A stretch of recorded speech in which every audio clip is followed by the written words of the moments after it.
Hello students, आज हम आपके सामने कक्षा 10 के पद्य पीयूषम का तीसरा पाठ लेकर उपस्थित हुए हैं, जिसका नाम है सूक्ति सुधा अर्थात सूक्तियों का अमृत।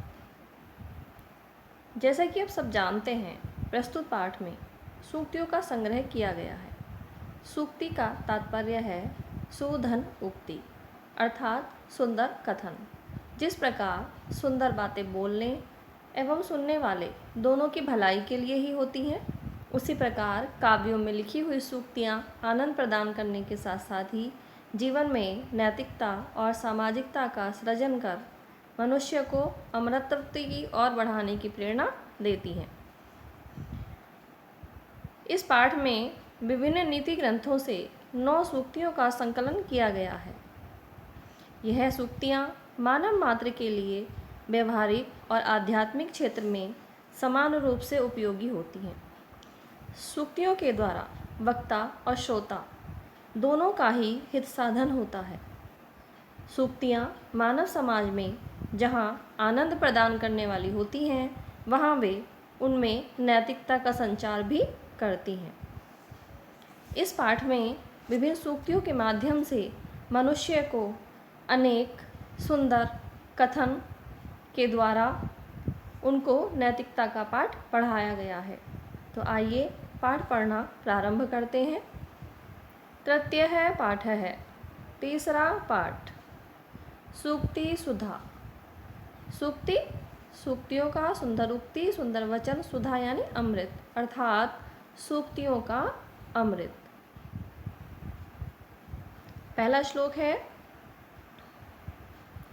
भाषासु मधुरा मुख्या मधुरा दिव्या गिर्वाण भारती तस्माद्धि काव्यम मधुरम तस्मादपि सुभाषितम। भाषासु भाषाओं में, मुख्यः प्रमुख, मधुरा मधुर, दिव्या दिव्य, गिर्वाण भारती गिर्वाण भारती देवों की वाणी अर्थात संस्कृत भाषा, तस्माद्धि उसमें भी, काव्यम काव्य, मधुरम मधुर, तस्मात् अपि यहाँ संधि हो जाएगी, तस्मात् अपि उनमें भी, सुभाषितम सुंदर भाषित अर्थात सुंदर उक्तियाँ। विश्व की भाषासु भाषाओं में, विश्व की भाषाओं में मुख्यतः देवों की भाषा अर्थात संस्कृत प्रमुख है, जो कि दिव्य है, मधुर है और अलौकिक है। तस्मादपि उसमें भी, काव्यम काव्य मधुर है, काव्य मधुर है, तस्मादपि सुभाषितम और उसमें भी सुंदर वचन मधुर है। अर्थात विश्व की भाषाओं में देवों की वाणी भाषा अर्थात संस्कृत भाषा प्रमुख, मधुर और अलौकिक है, इसलिए उसका काव्य भी मधुर है और उसमें काव्य से भी अधिक मधुर उसकी सुंदर उक्तियाँ हैं, उसके सुंदर वचन हैं। दूसरा श्लोक देख लेते हैं। पृथिव्याम त्रीणि रत्नानि जलम अन्नम सुभाषितम मूढ़ै पाषाणखंडेषु रत्न संज्ञा विधीयते। पृथिव्याम यानी पृथ्वी में, त्रीणि तीन, रत्नानि रत्न, जलम अन्नम संधि हो जाएगी, जलम और अन्नम, जल और अन्न, सुभाषितम अच्छे वचन, मूढ़ई मूर्ख लोग, पाषाण खंडेशु पत्थर के टुकड़ों में, रत्न संज्ञा रत्नों की संज्ञा अर्थात रत्न मान लेते हैं, विधीयते मान लेते हैं। तो आइए अब इसका अर्थ करते हैं। पृथिव्याम त्रीणि रत्नानि, इस पृथ्वी पर 3 रत्न हैं, जल, अन्न और सुंदर वचन। मूर्ख लोग पाषाण खंडेशु पत्थर के टुकड़ों में ही रत्न मान लेते हैं, अर्थात मूर्ख लोग पत्थर के टुकड़ों को रत्न की संज्ञा दे देते हैं, जबकि सुंदर वचन, जल और अन्न ही वास्तव में सच्चे रत्न होते हैं। तीसरा श्लोक देख लेते हैं। काव्ये शास्त्र विनोदेन कालो गच्छति धीमताम व्यसनेन च मूर्खाणाम निंद्राया कलहेन वा। काव्य शास्त्र विनोदेन, काव्य शास्त्र के विनोद में अर्थात अध्ययन में, उनके पठन पाठन में, कालो समय, गच्छति जाता है या बिताते हैं, धीमताम बुद्धिमान लोग, व्यसनेन च और व्यसनेन व्यसनों में, मूर्खणाम मूर्ख लोग, निंद्रया निंद्रा, कलहेन कलह व अथवा। इस श्लोक में बताया गया है कि बुद्धिमान और मूर्ख अपने समय को कैसे व्यतीत करते हैं। तो अर्थ लगाएंगे, धीमताम यानी बुद्धिमानों का, कालो समय, काव्य शास्त्र विनोदेन गच्छति, काव्य और शास्त्रों के अध्ययन अध्यापन में, उनके पठन पाठन में बीतता है, जबकि मूर्खों का समय तो निंद्रा में, कलह में और बुरे व्यसनों में ही अर्थात बुरी आदतों में ही बीतता है। कहने का तात्पर्य यह है कि बुद्धिमान लोग अपने समय का सदुपयोग करते हैं, जबकि जो मूर्ख लोग हैं वो अपने समय का दुरुपयोग करते हैं, उनको समय के महत्व का कोई भी ज्ञान नहीं रहता है। नेक्स्ट श्लोक देख लेते हैं। श्लोकस्तु श्लोकताम याति यत्र तिष्ठति साधवः, लकारो लुप्यते तत्र यत्र तिष्ठत्य असाधवः। श्लोकस्तु, श्लोक तो, श्लोकताम याति, श्लोक को तभी प्राप्त होता है, यत्र जहाँ तिष्ठन्ति साधवः, साधु लोग तिष्ठन्ति बैठते हैं, अर्थात साधुओं की संगति में ही श्लोक रहता है। लकारो लुप्यते, श्लोक शब्द में से अगर लकार का लोप हो जाता है, तत्र जहाँ, यत्र वहाँ, तिष्ठति असाधुः, जहाँ असाधु लोग अर्थात असज्जन लोग, बुरे लोग रहते हैं। इस श्लोक में बताया गया है कि जहाँ सज्जनों का समुदाय होता है वहाँ संस्कृत का छंद जो है, श्लोक जो है वो कीर्ति को प्राप्त करता है, और जहाँ असज्जन समुदाय होता है वहाँ श्लोक लय वर्ण लुप्त होकर शोक बन जाता है।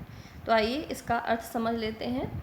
यत्र साधवः तिष्ठन्ति, जहाँ सज्जनों का निवास होता है वहाँ श्लोक श्लोकताम यानी कीर्ति को प्राप्त होता है, अर्थात वहाँ वास्तव में श्लोक ही रहता है।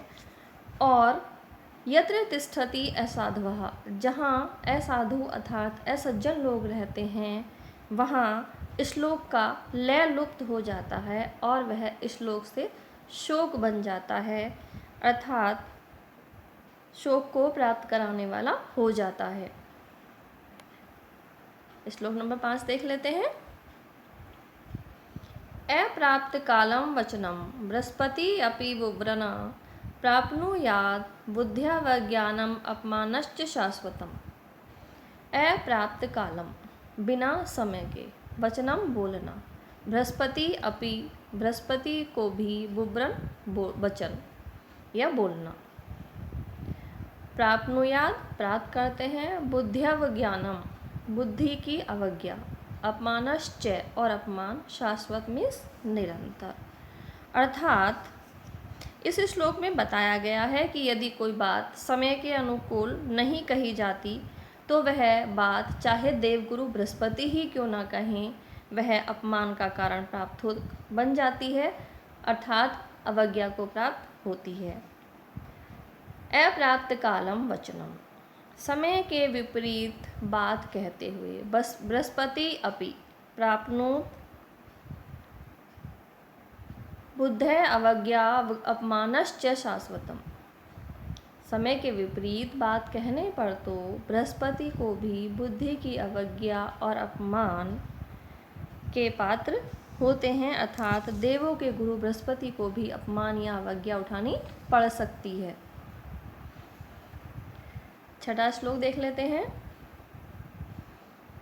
वाच्यम श्रद्धा समेतस्य पृच्छतश्च विशेषतः प्रोक्तम श्रद्धया विहीनस्यापि अरण्य रुदितोपशमः, अर्थात वाच्यम यानी वाच्य बोलना, श्रद्धा समेतस्य श्रद्धा के साथ, पृच्छतः च और पूछना, विशेषतः विशेष रूप से, प्रयुक्त है कहना, श्रद्धा विहीनस्य श्रद्धा विहीन का अर्थात बिना श्रद्धा के अपि भी अरण्य रुदितो उपसम है, अरण्य में रोने के समान हो जाता है। इस श्लोक में बताया गया है कि यदि मन में श्रद्धा नहीं है और कोई बात पूछी जाए तो वह ऐसा है जैसे कि जंगल में रोना, कि जंगल में रोना किसी ने भी नहीं सुना। इसके विपरीत अगर प्रश्नकर्ता श्रद्धालु होगा तो उसकी बात सुनी भी जाएगी, इसलिए प्रश्नकर्ता को श्रद्धालु होना अनिवार्य बताया गया है। तो आइए अर्थ देख लेते हैं। वाच्यम श्रद्धा समेतस्य, श्रद्धा समेतस्य श्रद्धालु होकर और विशेषतः पृच्छतः और विशेष रूप से पूछने वाले श्रद्धालु की बात वाच्यम कहने योग्य होती है। इसके विपरीत श्रद्धा विहीनस्य अश्रद्धालु वक्ता की बात ऐसी निरर्थक होती है जैसे कि जंगल में रोना, जो कि कोई भी नहीं सुनता है। तो स्टूडेंट्स, इस पाठ में इस भाग 1 में हम इतना ही अध्ययन कराएंगे। इसका अगला भाग अगर आप प्राप्त करना चाहते हैं तो मेरे चैनल देववाणी संस्कृत को सब्सक्राइब करना न भूलें। और अगर आपको ये वीडियो अच्छा लगा हो, आपके अध्ययन में सहायक हुआ हो, तो प्लीज़ इसको लाइक और शेयर अवश्य करें।